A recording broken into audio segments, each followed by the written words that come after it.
भारत को आज़ादी दिलाने में अनेक वीरों ने अपने प्राणों की आहुति दी। इनमें से भगत सिंह का नाम सबसे पहले लिया जाता है।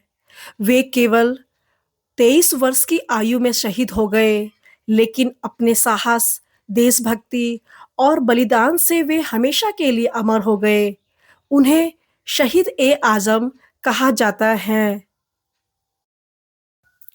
भगत सिंह का जन्म 28 सितंबर 1907 को पंजाब प्रांत के लायरपुर जिले के बंगा गांव में हुआ था। उनके पिता का नाम किशन सिंह और माता का नाम विद्यावती था। उनका परिवार देशभक्ति और क्रांतिकारी विचारों से जुड़ा हुआ था। जब वे पैदा हुए, उसी समय उनके पिता और चाचा जेल से रिहा होकर घर लौटे, इसलिए उनका जन्म एक तरह से आज़ादी की प्रेरणा से जुड़ा हुआ माना जाता है। भगत सिंह ने लाहौर के नेशनल कॉलेज में पढ़ाई की।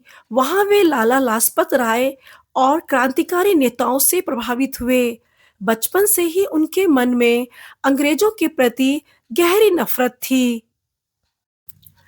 जालियांवाला बाग हत्याकांड 1919 ने उनके मन को गहराई से झकझोर दिया।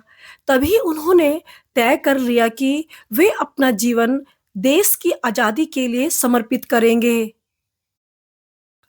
भगत सिंह का झुकाव क्रांतिकारी आंदोलनों की ओर हुआ।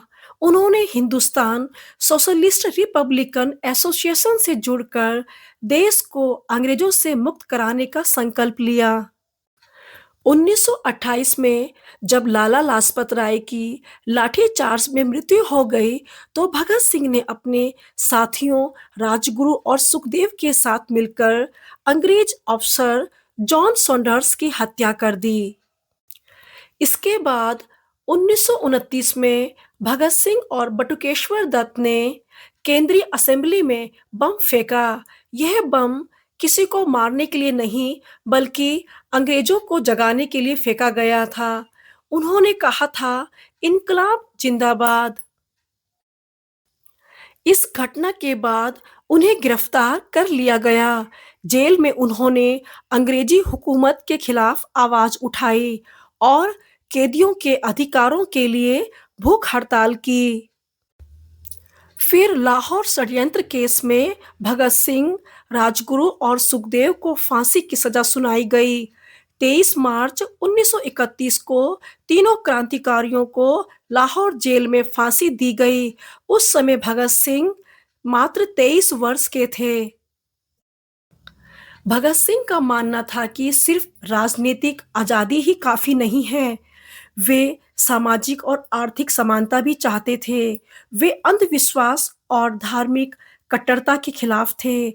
उनका प्रसिद्ध कथन था, इनकलाब की तलवार विचारों की शान पर तेज होती है।